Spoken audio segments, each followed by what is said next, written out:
Okay, so does anyone want to introduce me, or shall I? Shall I do it myself? Okay, you know exactly who I am, so I don't think there's a problem there. I'll just do a short introduction for those who do not know the details. So, I have been a researcher of the history of astrology at SUCT, at the University of Lisbon, Faculty of Sciences, the Department of History and Philosophy of Astrology, where I completed my PhD 2 years ago, which is about to come out as a book in the next few months with the title Jesuit Astrology. Thank you. So I've been researching a lot of early modern dynamics of astrology in the last few years. So what I'm going to present here today, it's exactly some aspects of that that changes and those focuses that early modern astrology begins to show, which that differentiated substantially from medieval astrology or even late medieval. And so I decided to address, as you can see, so astrology by numbers, early modern quantification of planetary influence. This is something I developed. I have a few chapters on my thesis on this as well. So this comes to what we can title the mathematicization of astrology. So astrology, a characteristic that you can see, I would say, very clearly from mid-15th century, and then very actively in the 16th and 17th century, is an increase in the mathematics and the mathematic aspect of astrology, not only the calculations, but also the astronomy and the computation. So there is a development in astrology, in instrumentation, in tables. There is that focus, and astrology follows it as the natural counterpart to astronomy. This is not strange, of course, because we all know that the astrologers are, since antiquity, called the mathematicians, the mathematici, so that's connection with mathematics. It's not odd at all, but there is a clear emphasis in calculation and computation being observed. And this is due to a very complex process which would require a lecture on itself, which is what can be called the naturalization of astrology, which comes from this idea, and especially we're talking about Eurocentric astrology, astrology being practiced in Europe and in Christian context, where there is a big interference from the Catholic Church in the practice of astrology, to the point where it shapes and molds what astrology can or cannot do. And this is not new to the early modern period, but certainly it is in the early modern period that this shaping becomes very effective. We have the criticism of Pico della Mirandola, which it's a big trigger. It's not the only one, but it's a big trigger for this change, because astrology has to justify itself. Astrology has to justify its art even greater. And as the 16th century progresses, we have the Index, the Inquisition, and then the papal bull of 1586 against astrologers that regulates the practice in Christian kingdoms. So astrology suffers a great adaptation to it, and also creates an interesting problem, which is for us as historians of science, is that astrology becomes different depending on which kingdom or country or region of Europe you are practicing it, because the practice of astrology, although it maintains the same, the extent of what you can do, at least publicly, in, let's say, Portugal, Spain, is not at all what you can do in certain Italian kingdoms or in England, for example. So at the same period, you have very different practices with different religious backgrounds shaping how this practice is made. And this is something that should be looked into more thoroughly, so we can really have a big map of the practice in these periods. And this comes from, of course, this natural versus superstitious, which I want to just talk very, very briefly. Because there has been always in the historiography of astrology this idea of natural astrology and judicial astrology. However, this dichotomy between these two things it's much more complex than it's usually used by historiography. So for a great amount of period, up to mid 17th century, if you're coming from a mathematical or scientific background, this is the terminology you're going to use. Natural uses of astrology, so astrology that can be explained by natural process. So in our current day words, scientific astrology, and then superstitious astrology. That's going to go against faith and make claims that cannot be supported by natural philosophy. Judicial is a term that is applied to both natural and superstition. Judicial is the term that defines astrology itself for a long period. So you'd have, for example, astronomy, and you have the theoretical or speculative astronomy, and you'd have the judicial astronomy or practical astronomy, which is what today we call astrology. And it's only when the bull is published in 1586, as far as I could understand, that suddenly the term judicial starts to be equated mainly in the religious texts with the superstitious aspects of astrology. So we need, as historians, to be very careful when to apply this terminology because it might shift according to context. And so, in my own work, one of the odd things that appear that was always put into question when I started is why would the Jesuits, which are a very orthodox religious group of this period, are giving classes called judicial astrology, if judicial is forbidden. And once you start to read, you understand that their classification is completely different from what historiography is used to do. Because historiography is picking up on late 17th century, early 18th century, and then going forward from that, so the downfall, the era of the downfall of astrology from the scientific map of knowledge, but is not looking properly at the past and how these categories are put into place. So this is very important. But again, to be natural, so to do a proper astrology, you would have to have this naturalization, this mathematization of astrology. You need to have an astrology, a practice with a scientific backup. And this is the natural astrology. So let's take some examples of this, this facet.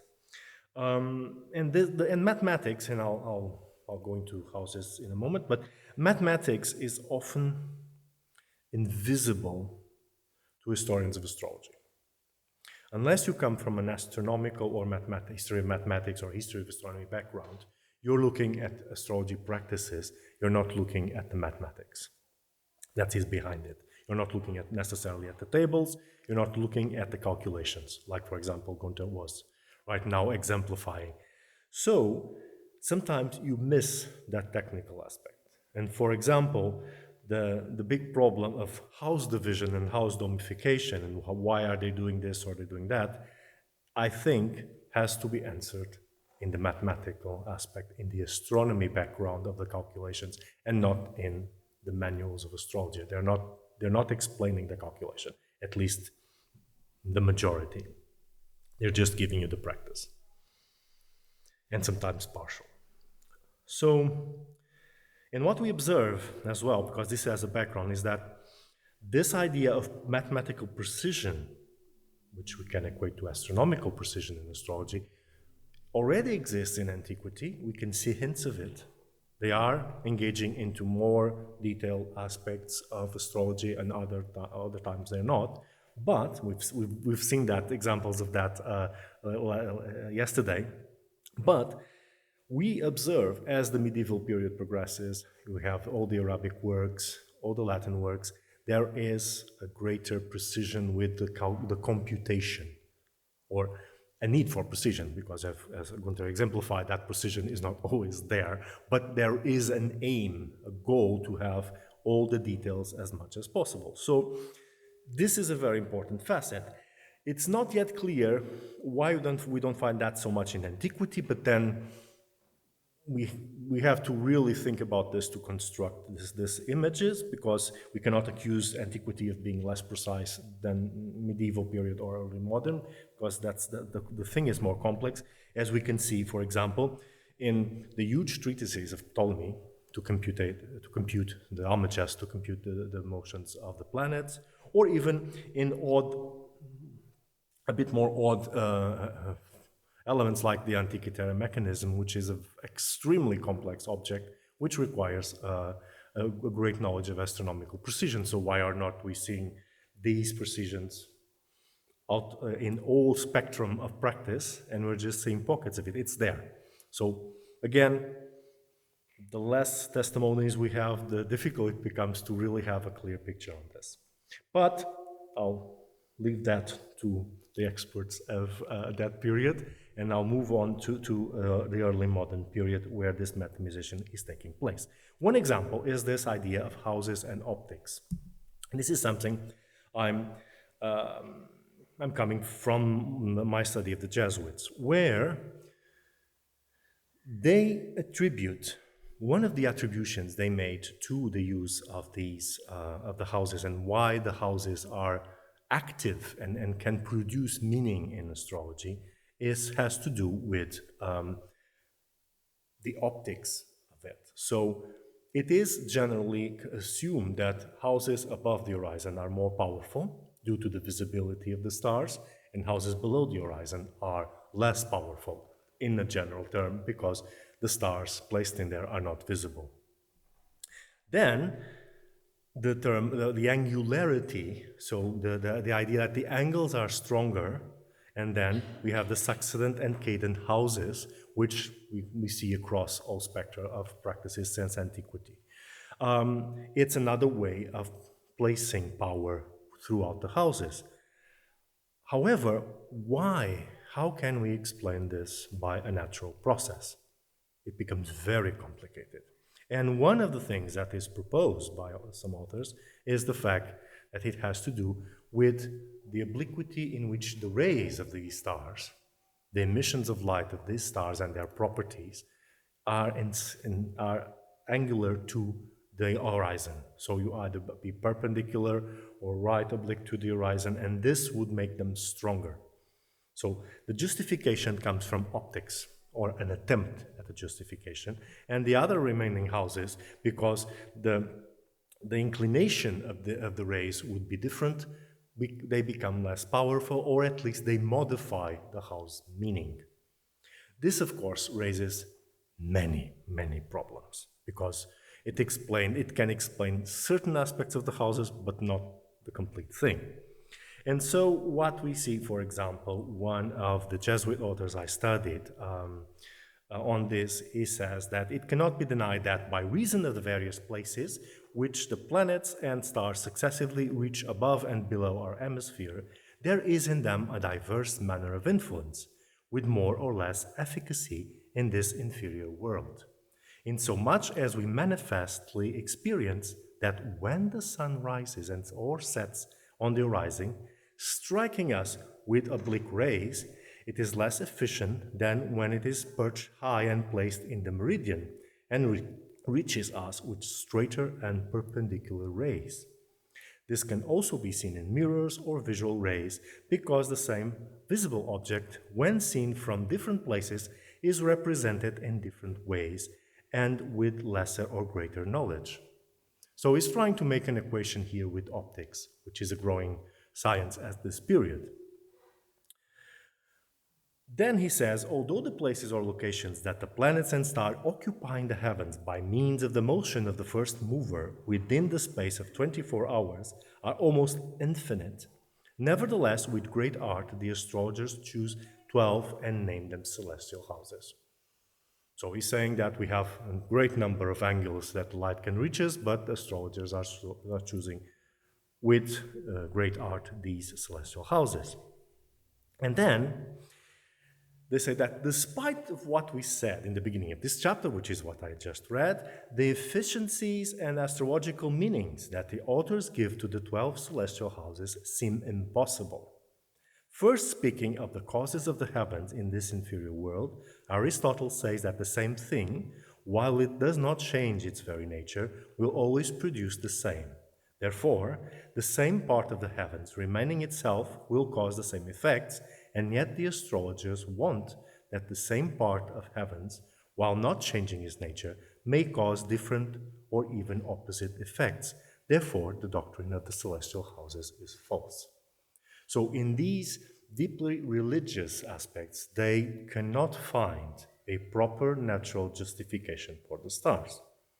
Because if you see these portions of the heavens as physical things, emitting certain characteristics, as they move around, those characteristics are changing.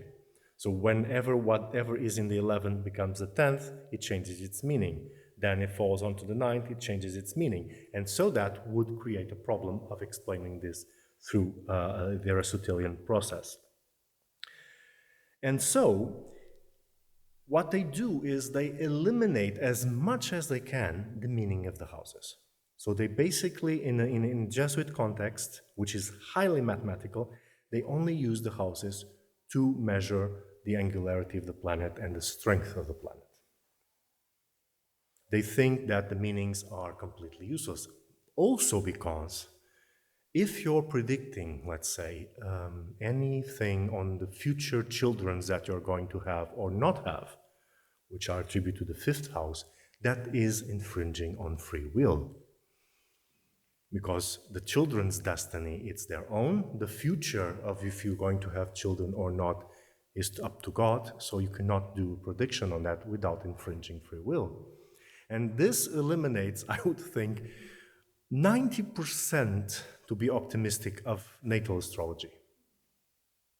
You can do personal characteristics, a bit of inclinations, following Thomas Aquinas' precept, but little less, without seriously beginning to infringe on free will.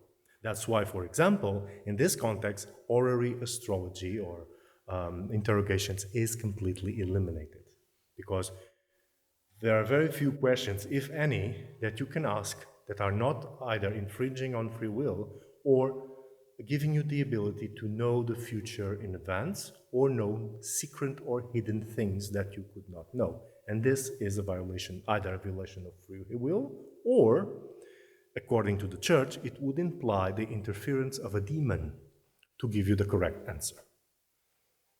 So in sum, if you get it right, you're punished because demons are involved. If you get it wrong, you're an incompetent astrologer and you shouldn't be doing that. So either way, you're in trouble. And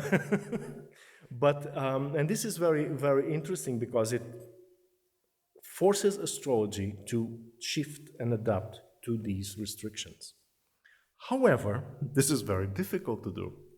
As you might see, if we eliminate all of this, what can we do? So, when it comes to medical part, the medical astrology, which is a church-sanctioned element of astrology, he says, however, these significations of the houses as to illnesses, what we have already addressed, will say some more in the following treatise, greatly put halt to my understanding, since it seems that Giovanni Pontano offers a good explanation of their meaning as being true and natural. So he is forced to use the fact that the sixth house represents illness and the eighth house represents death when dealing with medical matters. And that completely contradicts what he has been saying in the previous treatise regarding the meaningless meanings of the houses. And this creates an inconsistency because what is interesting here, and we're not dealing with a critic of astrology, we're dealing with a man that is deeply passionate with astrology and trying to make astrology as viable and as lawfully as possible to be practiced. So he's getting into these inconsistencies, which are quite interesting. However, one of the explanations sometimes offered is the existence of angels or intelligences. So they say that in these areas of the heavens where the houses are projected, there might be intelligences placed there which attribute meaning to the planets. So this is a justification within the same context, which is quite interesting. And here I don't have, there's no image for this, but here I have an equivalent thing, which is the comet, the interpretation of the comet being possible in a religious context because the comet is sort of the embodiment of a message transmitted and moved by an angel in the celestial spheres, which gives it a divine meaning. And this is one of the few representations of astrology we have here in Portugal in a manuscript where he is interpreting the comet of 1681 and is attributing the power and the qualities of the comet to the angel that is carrying the comet, moving the comet to heavens. So this idea of angels also comes into place. Another more technical would be to create another celestial sphere where the houses would be contained to explain why those areas have certain meanings. The thing is, they know they have meanings, they experience in practice that they have meanings, but they have a very hard time justifying that in a natural way. And it's clearly the challenge here. Another interesting topic that suffers a lot of mathematization, and Dorian is also quite familiar with this one, it's complexion or temperament. So the calculation of temperament and complexion exists since antiquity. Again, something that is very ingrained in the practice of astrology, especially when you deal with medical matters. But there is, as far as I know, no method, no uniform method of calculating this. So what we observe, and this is also a history that needs to be made, is the adaptation of the methodology to describe physically the person, which then shifts from physical description and temperamental assessment.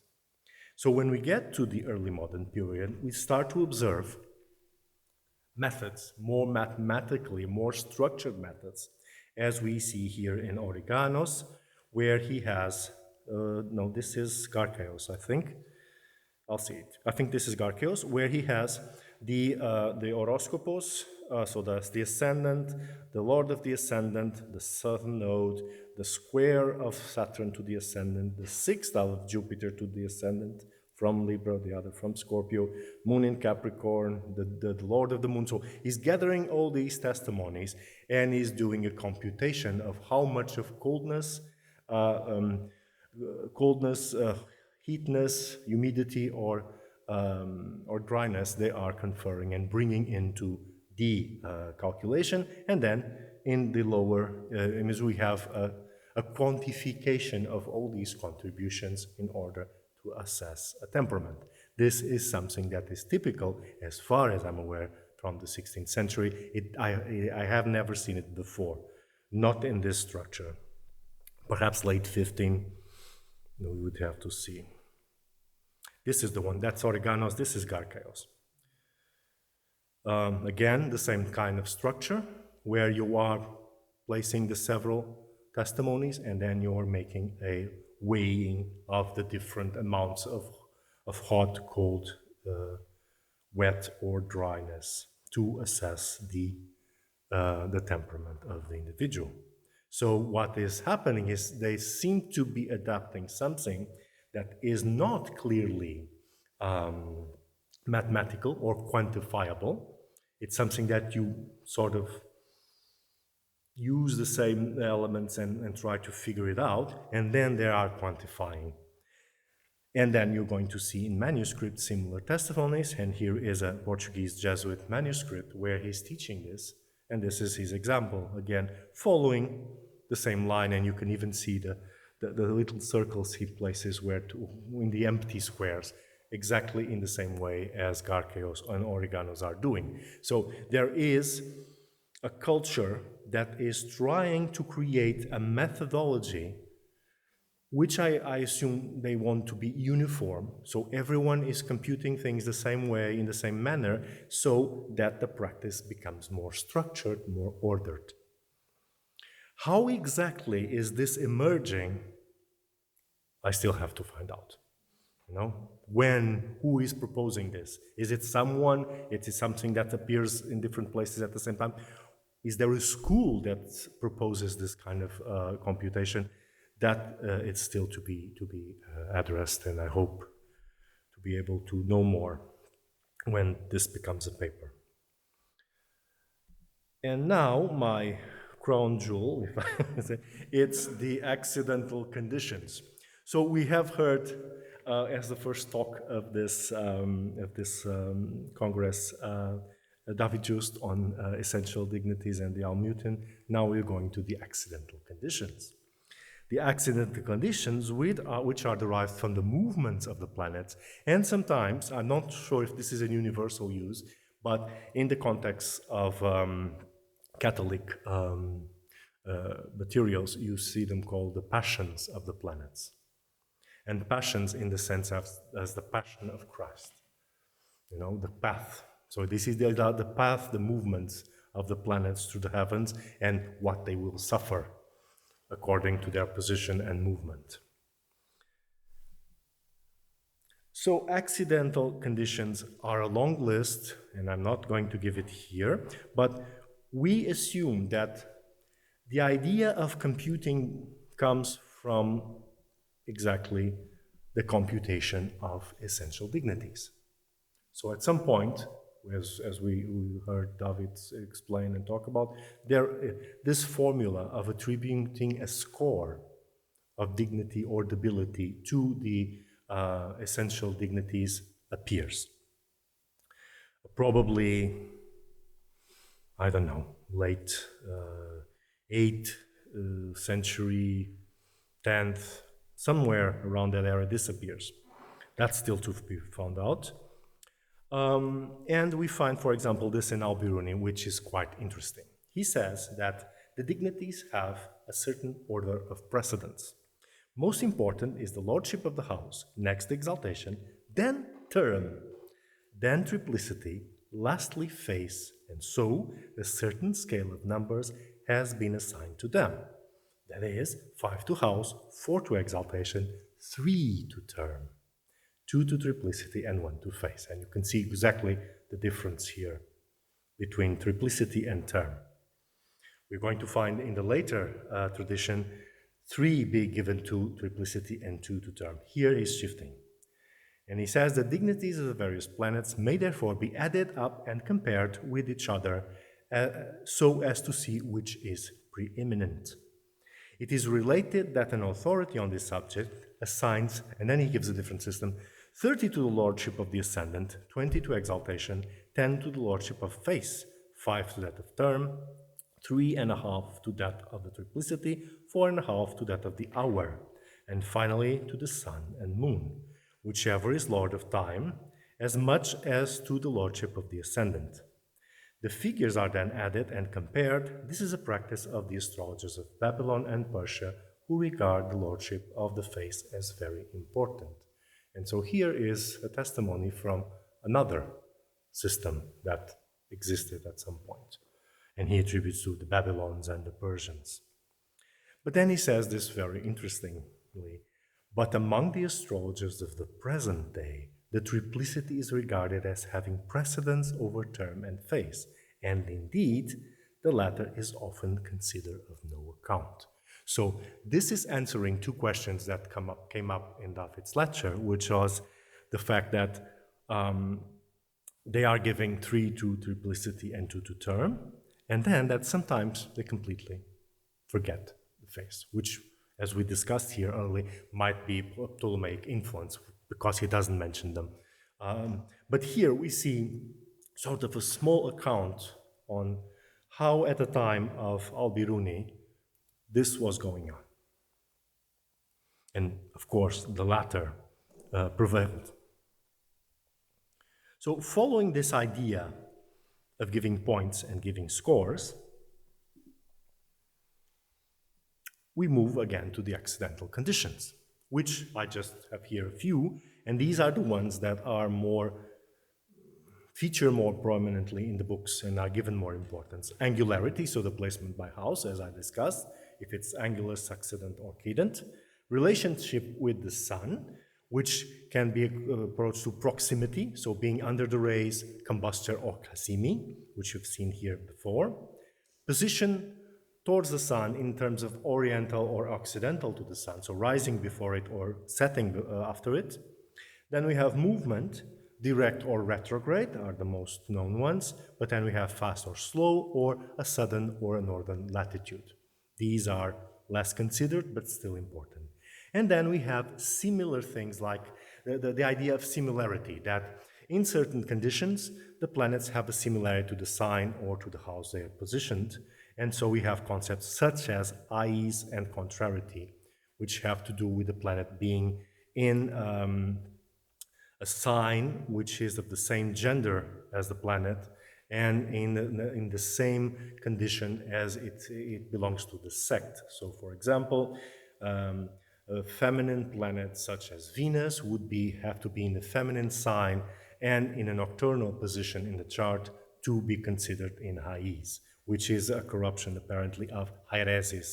So again, the idea of faction becoming a bit more complex. So these are various conditions of the planet, the accidental conditions, which can be different and are deeply rooted, as we were speaking last night, in the idea of accidental status of Aristotle, as different from essential. So let's score this. And this is a history I'm trying to make. I hadn't had the time yet to fully engage this. This is a work in progress here.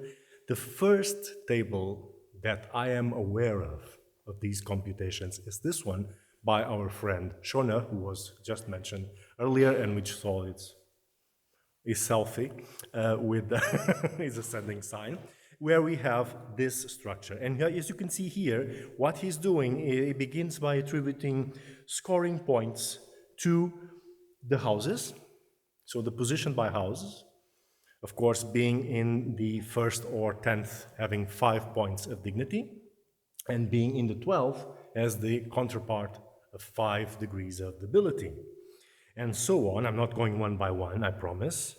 I won't bore you to death, not before lunch. Then he adds the essential dignities with the scoring that we are familiar with. So he mixes this. And then he becomes Kazimi with 5 points, corporeal conjunction with the fortune, 5 points, application by trine with the fortune, 4 points, application by sextile with the fortune, 3 points, and reception with 5. And this applies, I suppose, a mutual reception between the planets. Then, in the other parts, you have the combustion, having 6 points of debility, being under the rays, but outside combustion with 4. Obsessio, which is besiegement between 2 unfortunate planets, between Saturn and Mars, with 5 negative points, or 5 debilities. And then the application to an unfortunate, the corporeal conjunction with an unfortunate planet, the application by opposition, and the application by square, I suppose. Then he continues on the joy of the planets by sign, the join of the planets by a house, then certain specific degrees of the zodiac, the so-called light degrees, etc. Void, of course, peregrine, where no dignities are presented on the planet, etc., etc., etc. I'm not going to massacre you here. And so, as far as I'm aware, this is the earliest example that I am aware of this. So what they're doing is trying to create a computation that will allow us to have a good idea of the power of the planet, both essentially and accidentally, and get a nice round number, that we can weigh and compare. This is the idea. Let's be mathematical about this. If it works or not, that's a harder question, but this is what they're attempting. And here we have other things, an eclipse via combusta, the conjunction with both nodes, the moon in Gemini or at the end of a sign, in the terms of a malefic, etc. The luminaries within the bounds of an eclipse, and many interesting things. And this list is not complete. You would think, oh, great list. No, there are more things that pop up here and there. So there is I've never seen a complete list. I will try to make one with the different scorings. I didn't have the time to do that because the scorings are also different from author to author. So when we move, oh yes, he attributes this, and this is what I'm chasing at this point. He attributes this to Antonius of Montulmo. However, I have not yet found any text of Montulmo that mentions this at all. So that's my next chasing. My next hunting is for the elusive table of accidental conditions by Montulmo. So if anyone gets a glimpse of it, let me know. This is, of course, from Schonner's Opusculum Astrologicum, a very interesting book in which he synthesizes a lot of the knowledge of astrology at this period. So this is 1539, so very early on the 16th century. Another alternative, which is even more gruesome to present to you because it's full text, no table, it's by Origanos.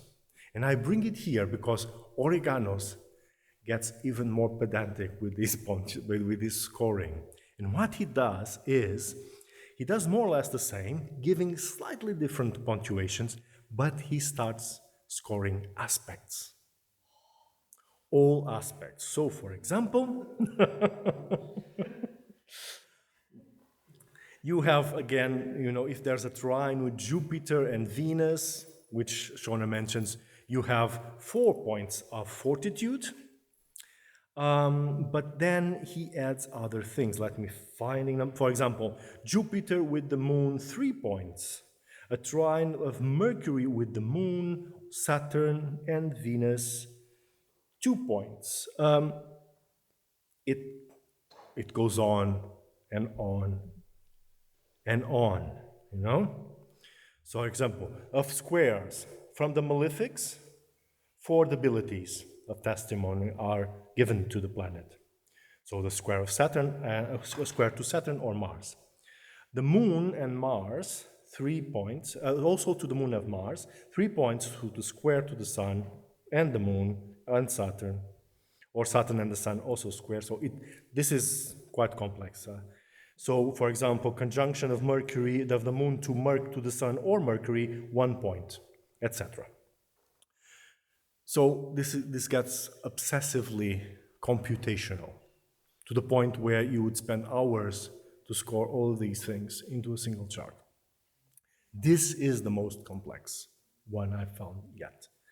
But it apparently was practiced, because I've seen a couple of manuscripts of classes where they're teaching this, riddled with errors, because whoever was copying this, big mess, but it's here. So there is this idea of computation. The table that apparently survived and was used more extensively was indeed one similar to that of Schonner, because it's more straightforward. This becomes impossible, in terms of practice. So they're not using it as much as I'm aware of. I didn't find it in use as much. But for example, we have examples of this here. So this is an example of this kind of computation. You see? So for example, you have, let's say, Saturn in Cancer there, the domicile of the moon, the exaltation of Jupiter, in the triplicity of Mars, moon and Venus, etc. It's in the term of Venus, oriental to the sun, 2 points, free from rays, I think this is Liber, I think it's free from rays, 5 points, and then he says the square of Mars, etc. Gives 5 points to retrogradation. So it's not a complete, it's not using the complete table, but it's a way of doing it. You can see, for example, oriental to the sun in below. Here, a more complex one, where you have the attributions over here. So velox, so speed. Here he has the conjunction to the node, and then he does felix, mediocris, felix, mediocris, felix. So it's okay. It's a mediocre planet. He's making this kind of computation. It's Peregrinus conjoining the moon, and here's the scoring. So conjunction to the moon, apparently 4 points. A square to the sun, 3 points with negative, etc. This is our well-known friend Galileo Galilei in his Astrology Anonymous, so the manuscript with his astrological notes. So this is Galileo in the early 17th century, doing his scores for his charts and computations and using one of these systems. God knows which one. But for example, he uses one that doesn't appear in any of those tables, which you can see under Mercury, the last table, here in Almugea Solis, in the Almugea of the sun, which means that he scores at 1 point, and it means that the planet is repeating in terms of distance in signs the same distance he has from the sun in the scheme of the houses, of the domiciles. That's an arcane one. You can thank our friend Ptolemy for that one, for the widespread of that one. But they like it. Well, this is very Ptolemaic astrology at this period, so they're doing this. And do I have anything more? No, that's my end. So here I end my presentation, and thank you.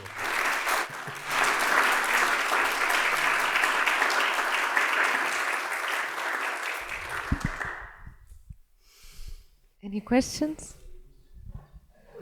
Yep. No. Thank you, Luís. That was, wow, impressive. I have many questions, but I think I'll privilege two. So first of all, it was a bit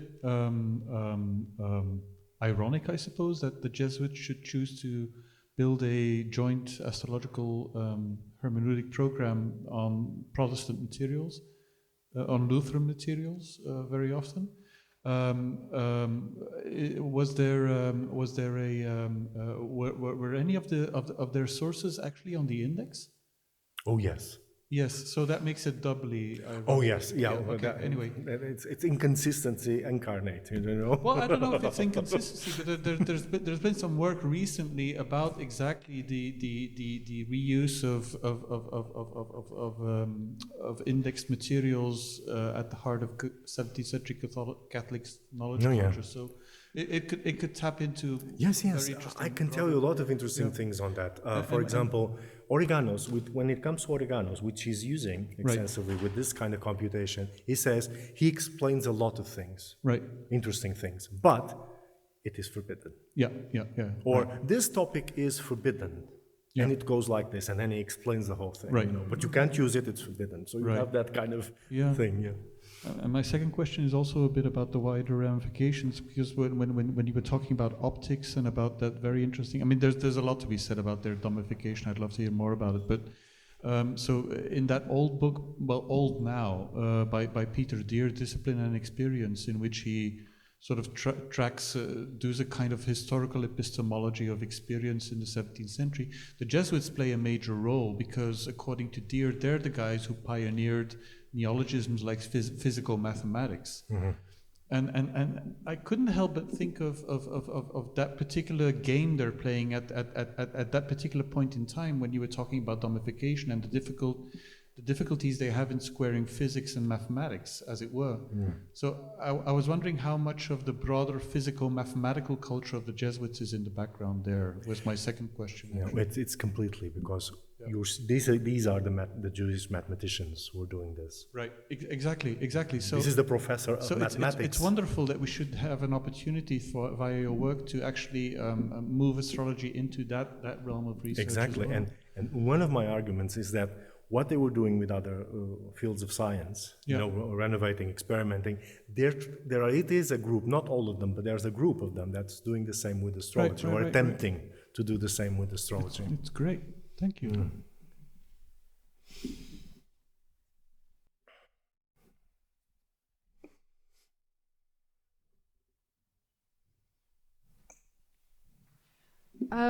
Thank you for the presentation. I was wondering whether if you have come across like how the use of, for instance, different fiduciary points for the calculation of the zodiac might have played into like kind of how it was calculated, but also kind of the ties to astronomy.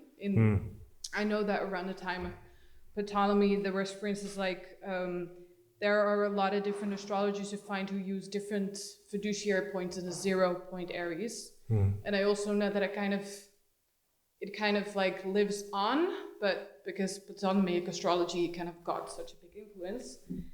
And yeah, I was wondering whether you come across like more of that. Not in this particular time frame I'm studying, no, because by this time, it's well established.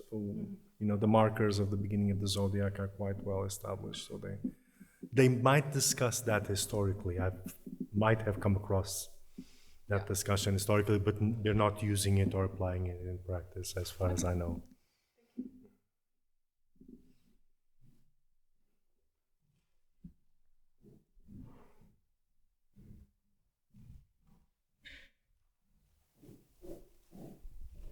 Just a curiosity.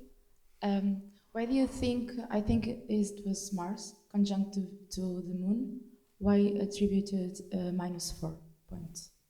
I suppose because it's an unstable conjunction.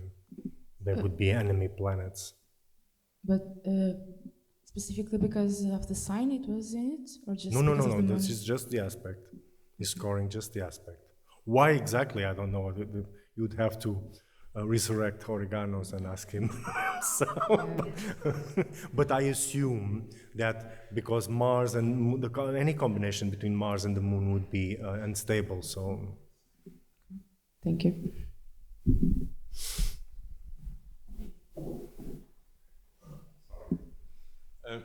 Well, I know a little bit Antonio da Montolmo. It's fascinating. But I know only. I'm sorry for you. It's a pity. Only for you his astromagical treatises. But there is an edition in 1540 published in Nuremberg with the title of De Judicis Nativitatum Liber Praeclarissimus, which is seems to have been published with an addition by Regiomontanus. Okay. So, unfortunately, I've never seen that book. I've seen the Liber Nativitatus, some editions of it, not with any edition by Regiomontanus, so I'll have to check that. It seems to have 11 chapters. I read the Dizionario Biografico degli Italiani. And Nicola Velpao says a word about it in his large book about astrological images. And I think perhaps he gave also a manuscript.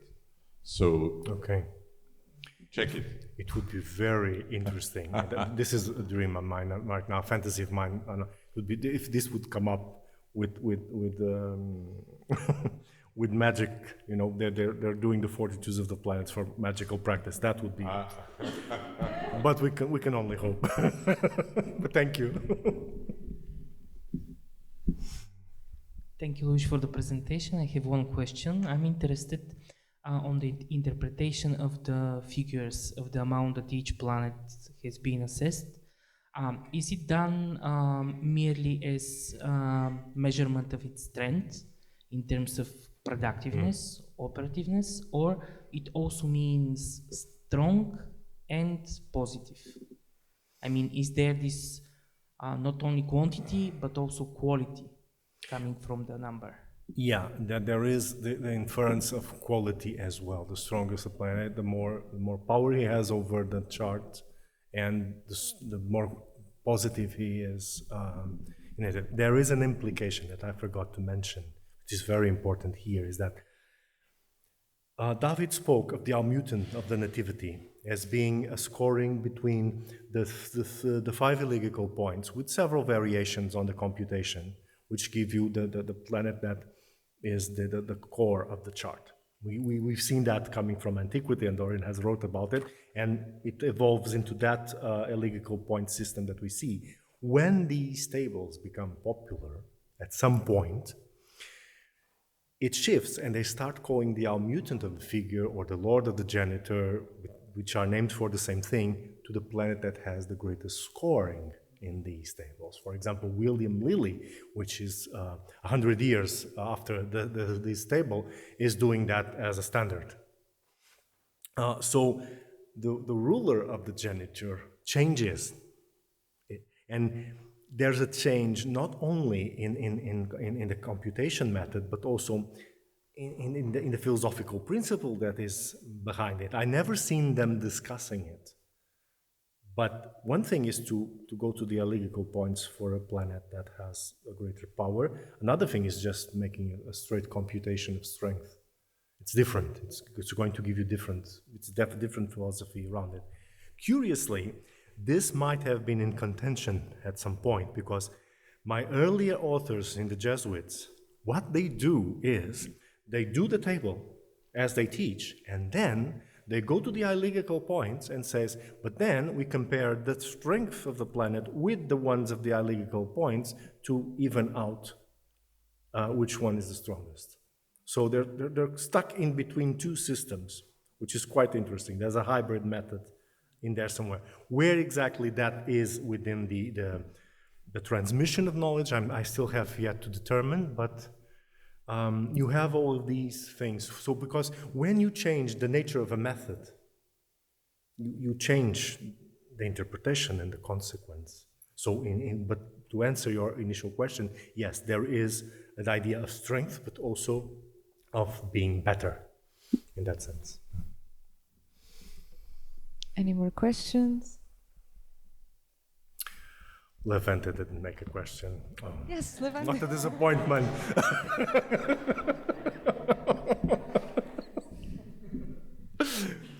Okay, thank you very much.